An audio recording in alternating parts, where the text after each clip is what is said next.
ನಮ್ಮ ಜನಮತ ಯಾತ್ರೆ ಸದ್ಯ ಹುಲಿಗೆಮ್ಮ ದೇವಿ ಕ್ಷೇತ್ರದಲ್ಲಿರ್ತಕ್ಕಂಥದ್ದು. ಐತಿಹಾಸಿಕವಾಗಿ ಪೌರಾಣಿಕವಾಗಿ ಸಾಕಷ್ಟು ಭಕ್ತರನ್ನು ಗಳಿಸಿರ್ತಕ್ಕಂಥದ್ದು ಹುಲಿಗೆಮ್ಮ ದೇವಿ. ಹುಲಿಗೆಮ್ಮ ದೇವಿ ಯಾರಪ್ಪ ಅಂತೇಳಿ ಸಹಜವಾದಂಥ ಪ್ರಶ್ನೆ ಮೂಡುತ್ತೆ. ಹುಲಿಗೆಮ್ಮ ದೇವಿ ನಾಗಜೋಗಿ ಬಸವಜೋಗಿ ಅಂತ ಇಬ್ಬರು ಭಕ್ತರು. ಅವರಿಗೆ ಯಲ್ಲಮ್ಮನ ಭಕ್ತರಾಗಿರ್ತಾರೆ. ಅವರಿಗೆ ಒಂದು ಬಾರಿ ತುಂಗಭದ್ರಾ ನದಿ ಬಂದ ಕಾರಣದಿಂದಾಗಿ ಅಲ್ಲಿ ಹೋಗಿ ಯಲ್ಲಮ್ಮನ ದರ್ಶನವನ್ನು ಪಡೆದುಕೊಳ್ಳೋದಕ್ಕಾಗೋದಿಲ್ಲ ಸವದತ್ತಿಗೆ. ಆಗ ಕನಸಿನಲ್ಲಿ ಬಂದು ಹೇಳೋದೇನೆಂದರೆ, ನಾನು ಇಲ್ಲೇ ಇದ್ದೀನಿ ಅಂತ.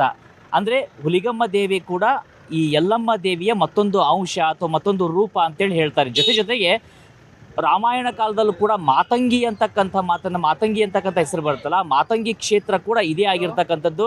ಹೀಗೆ ಐತಿಹಾಸಿಕವಾಗಿ ಪೌರಾಣಿಕವಾಗಿ ಹೆಸರುವಾಸಿಯಾಗಿರ್ತಕ್ಕಂಥ ಈ ಕ್ಷೇತ್ರವನ್ನು ಪ್ರವೇಶ ಮಾಡೋಣ, ಇಲ್ಲಿಗೆ ಹೋಗೋಣ. ಇಲ್ಲೂ ಕೂಡ ದೇವಿಯ ದರ್ಶನವನ್ನು ಪಡೆದು ಇಲ್ಲಿರ್ತಕ್ಕಂಥ ಜನರ ಅಭಿಪ್ರಾಯವನ್ನು ಕೂಡ ನಮ್ಮ ಜನ ಮತ ಯಾತ್ರೆ ಕಾರ್ಯಕ್ರಮದಲ್ಲಿ ಪಡೆದುಕೊಳ್ಳೋಣ. ಅಮ್ಮ, ಓಟ್ ಹಾಕಿರಿ? ಹಾಕಿವ್ರಿ. ಓಟ್ ಹಾಕ್ತೀರಿ? ಹೆಂಗೈತಿ ಇಲ್ಲಿ? ಎಲ್ಲ ಚಲೋನೇ ಐತ್ರಿ. ಯಾರು ಚಲೋ ಮಾಡ್ಯಾರ ಅನ್ಸುತ್ತೆ? ಈಗ ಮೋದಿನೂ ಹೆಸರು ನೋಡಾಕ್ತಿರೋ, ಸಿದ್ದರಾಮಯ್ಯ ಹೆಸರು ನೋಡಾಕ್ತಿರೋ, ಏನು ಮಾಡ್ತೀರಿ ಎಲೆಕ್ಷನ್ ಟೈಮ್ನಲ್ಲಿ? ಅವಾಗಿನ ಟೈಮ್ನಲ್ಲಿ ಯಾರು ನಮಗೆ ಒಳ್ಳೇದು ಮಾಡ್ತಾರ ಅವ್ರನ್ನ ನೋಡೇ ಹಾಕ್ತೀವ್ರಿ. ಈಗಂತೂ ಹೇಳೋಕ್ಕಾಗಲ್ಲ. ಮುಂದೆ ಎಲೆಕ್ಷನ್ ಇನ್ನೊಂದು ತಿಂಗಳೂ ಉಳಿದಿಲ್ಲ. ಮತ್ತೆ ಅಷ್ಟೊತ್ತಿಗೆ ಯಾರು ಜನಕ್ಕೆ ಯಾರು ಸಹಾಯ ಮಾಡ್ತಾರ ಅವ್ರಿಗೆ ಹಾಕ್ತೀವಿ ಓಟು ನಾವು. ಈಗ 10 ವರ್ಷದಿಂದ ಮೋದಿ ಇರೋದು, 1 ವರ್ಷದಿಂದ ಸಿದ್ದರಾಮಯ್ಯ ಇದ್ದಾರೆ.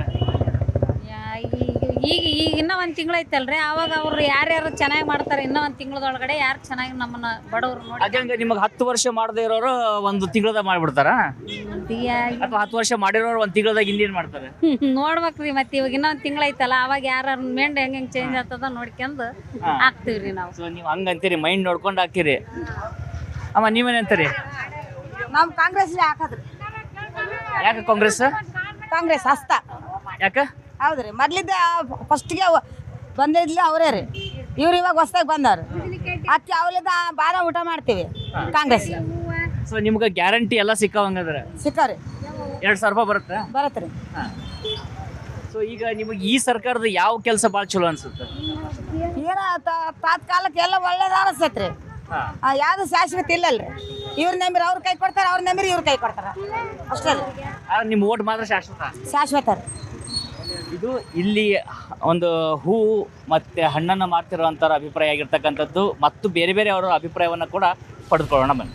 ನಮ್ಮ ಜನ ಮತ ಯಾತ್ರೆ ಈಗ ಹುಲಿಗೆಮ್ಮ ದೇವಿ ಕ್ಷೇತ್ರದಲ್ಲಿರ್ತಕ್ಕಂಥದ್ದು. ಈ ಕ್ಷೇತ್ರದ ಟ್ರಸ್ಟಿ ಆಗಿರ್ತಕ್ಕಂಥ ವಿಜಯಕುಮಾರ್ ಶೆಟ್ಟಿ ಅವರು ನಮ್ಮ ಜೊತೆಯಲ್ಲಿ ಬಂದಿದ್ದಾರೆ, ಮಾತನಾಡ್ತಾ ಇದ್ದಾರೆ.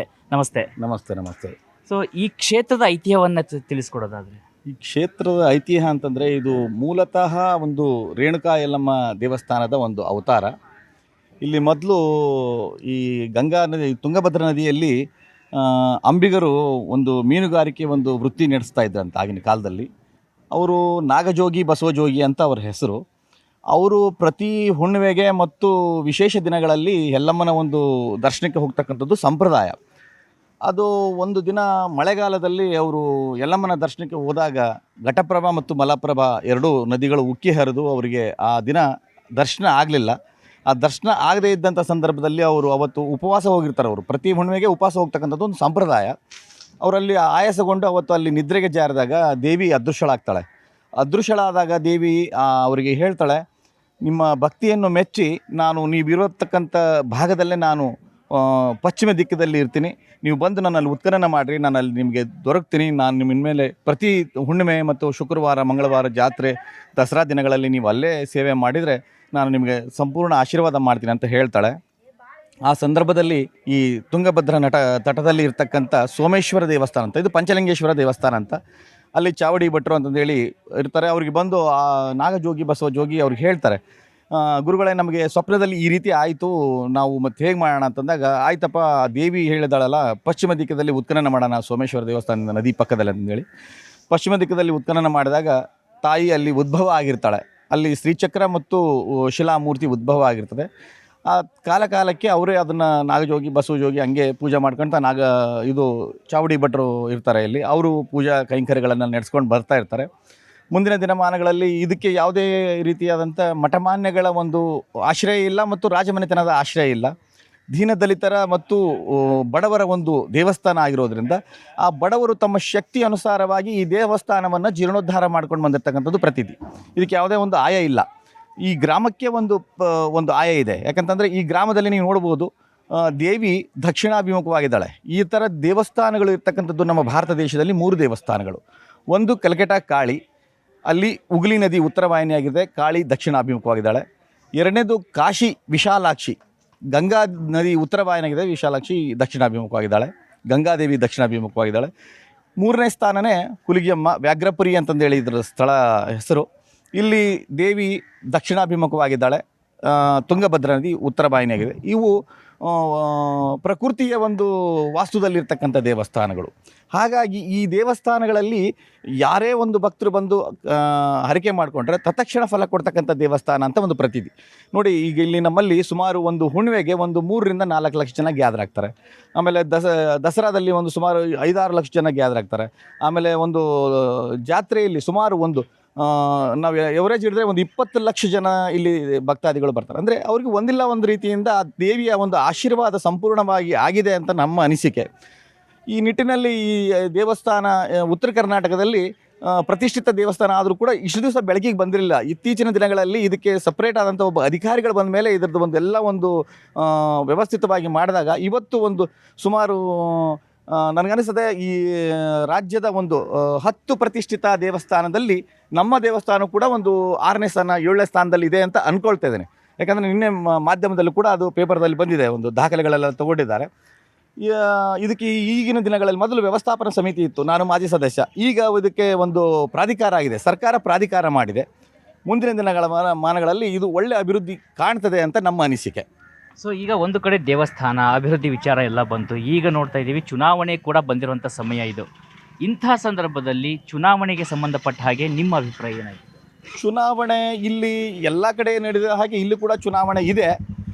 ಇಲ್ಲಿ ಮೊದಲು 3 ಬಾರಿ ಲೋಕಸಭಾ ಸದಸ್ಯರು BJPಯವರೇ ಆಗಿದ್ದರು. ಇಂದಿನ ಒಂದು ದಿನಮಾನಗಳಲ್ಲಿ ನೋಡಲಿಕ್ಕೆ ಹೋದರೆ ಇವತ್ತು ಅದು ವ್ಯವಸ್ಥೆ ಚೇಂಜ್ ಆಗಿದೆ. ಯಾಕಂತಂದರೆ ಇವತ್ತು ನಿರುದ್ಯೋಗ ಸಮಸ್ಯೆ ಆಗಿರ್ಬೋದು ಅಥವಾ ಭಾಳ ಎಲ್ಲ ಇದೆ. ಆಮೇಲೆ ಈಗಿನ ಒಂದು ಸರ್ಕಾರ ಕೊಟ್ಟಿರ್ತಕ್ಕಂಥ ಫೆಸಿಲಿಟೀಸ್ ನೋಡಿದರೆ ಮತ್ತು ಆಮೇಲೆ ರಾಜಕಾರಣ ನೋಡಿದರೆ ಈಗ ಹಳಬರಿಗೆ ಇಲ್ಲಿ ತೆಗೆದಿರೋದ್ರಿಂದ ಅದೆಲ್ಲ ಸ್ವಲ್ಪ ಚೇಂಜ್ ಆಗಬಹುದು ಅಂತ ಅನಿಸ್ತದೆ ನಮಗೆ. ಸೊ ಇಲ್ಲಿಯ ಸಿದ್ಧತೆಗಳು ಹೇಗಿದ್ದಾವೆ? ನಿಮ್ಮ ಊರು ಸುತ್ತಮುತ್ತ ಜನ ಎಲ್ಲ ಯಾವ ರೀತಿಯಾಗಿರ್ತಕ್ಕಂಥದ್ದು, ಅಭಿವೃದ್ಧಿ ವಿಚಾರಕ್ಕೆ ಬಂದಾಗ ಹೇಗಿದೆ ಇಲ್ಲಿ ಅಂತ? ಅಭಿವೃದ್ಧಿಗೆ ಪರವಾಗಿಲ್ಲ, ಎಲ್ಲ ನಡೀತಾ ಇದೆ. ಆದರೆ ಈಗ ಏನಾಗಿದೆ ಅಂದರೆ ನಮ್ಮ ಅಭಿವೃದ್ಧಿ ನಾವು ಯಾವುದಾದ್ರೂ ಒಂದು ಚಿಂತನೆ ಮಾಡಿದಾಗ ಇಲ್ಲಿ ಮೊದಲು ವ್ಯವಸ್ಥಾಪನಾ ಸಮಿತಿ ಇತ್ತು. ಒಂದು ಫೈಲನ್ನು ನಾವು ಮೂವ್ ಮಾಡಿದರೆ ಕನಿಷ್ಠ ಪಕ್ಷ 2 ರಿಂದ 3 ವರ್ಷ ಸರ್ಕಾರಕ್ಕೆ ಮುಟ್ಲಿಕ್ಕೆ. ಅವತ್ತಿನ ದಿನಮಾನಗಳಲ್ಲಿ ಕಲ್ಲಿನ ರೇಟ್ ಚೇಂಜ್ ಆಗಿರ್ಬೋದು, ಕರೆಂಟಿನ ರೇಟ್ ಚೇಂಜ್ ಆಗಿರ್ಬೋದು, ಸಿಮೆಂಟಿನ ರೇಟ್ ಚೇಂಜ್ ಆಗಿರ್ಬೋದು. ಆಮೇಲೆ ಏನಾಗ್ತಾ ಇತ್ತು, ಕಾಂಟ್ರಾಕ್ಟ್ಗಳು ಅದು ಟೆಂಡರ್ ಆಗ್ತಿರಲಿಲ್ಲ, ಬರ್ತಕ್ಕಾಗ್ತಿರಲಿಲ್ಲ.